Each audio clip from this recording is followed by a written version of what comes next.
తెలంగాణ ముఖ్యమంత్రి రేవంత్ రెడ్డి గారి అమెరికా పర్యటనకు కేంద్రం క్లియరెన్స్ ఇవ్వకపోవడం మీద దేశవ్యాప్తంగా కూడా పెద్ద ఎత్తున చర్చ జరుగుతోంది.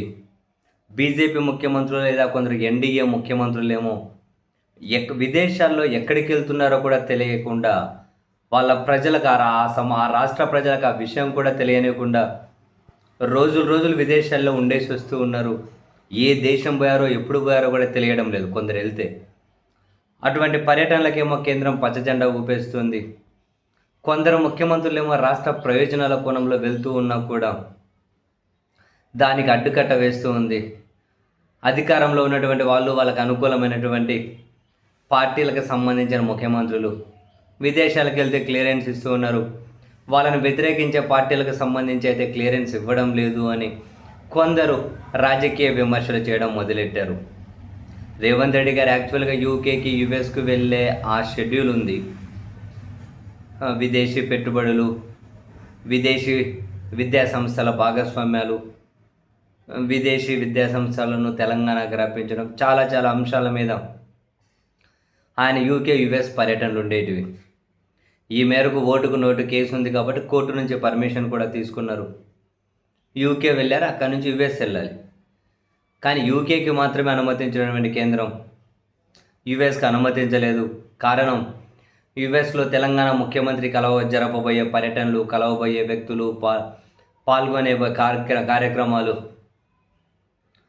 అది ముఖ్యమంత్రి స్థాయి కాదని రకరకాల కారణాలు, మొత్తం మీద అయితే పొలిటికల్ క్లియరెన్స్ ఇవ్వలేదు. ఏ రాష్ట్ర ముఖ్యమంత్రి అయినా, ఏ ప్రజాప్రతినిధి అయినా విదేశాలకు వెళ్ళాలంటే కేంద్రానికి చెప్పాలి కారణాలు. సో కేంద్రం పొలిటికల్ క్లియరెన్స్ ఇవ్వాలి. సో తాజాగా రేవంత్ రెడ్డి గారికి ఇవ్వలేదు. దీని మీద రాజకీయ విమర్శలు. బీజేపీ, ఎన్డీఏ పక్షాల ముఖ్యమంత్రులకేమో రహస్యంగా వెళ్ళినా కూడా అనుమతిస్తూ ఉన్నారు. ఎన్డీఏ ఇతర, బీజేపీ ఇతర ముఖ్యమంత్రులు మాత్రం అలో చేయడం లేదని కొన్ని ఎగ్జాంపుల్స్ రెఫర్ చేసుకుంటూ వస్తున్నారు. ఇప్పుడు రేవంత్ రెడ్డికి అదే పరిస్థితి.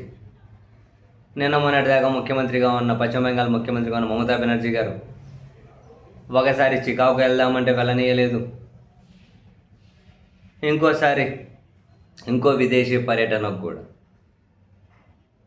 అప్పుడు యూరోప్ పర్యటన ఇఫ్ ఐఎమ్ నాట్ రాంగ్, దానికి కూడా వెళ్ళనీయలేదు.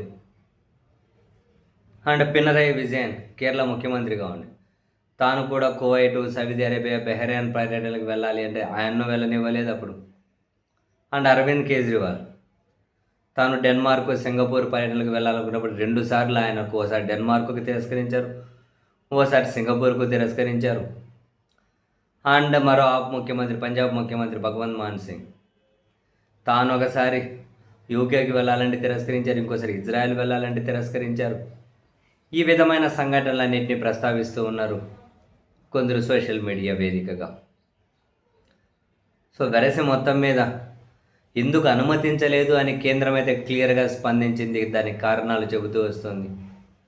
ఇది అందరికీ అప్లికేబుల్ అవుతుందా, బీజేపీ, ఎన్డీఏ తర ముఖ్యమంత్రులకి అప్లికేబుల్ అవుతుందా అన్న ప్రశ్న అయితే పెద్ద ఎత్తున నెట్టింట వినిపిస్తూ ఉంది. ఇది ఏమైనా రేవంత్ రెడ్డి గారు అమెరికా పర్యటన అయితే లేదు, యూకే పర్యటన ముగించుకొని ఆయన తిరిగి హైదరాబాద్ వస్తారు రేపు ఎల్లుండో, అంతే.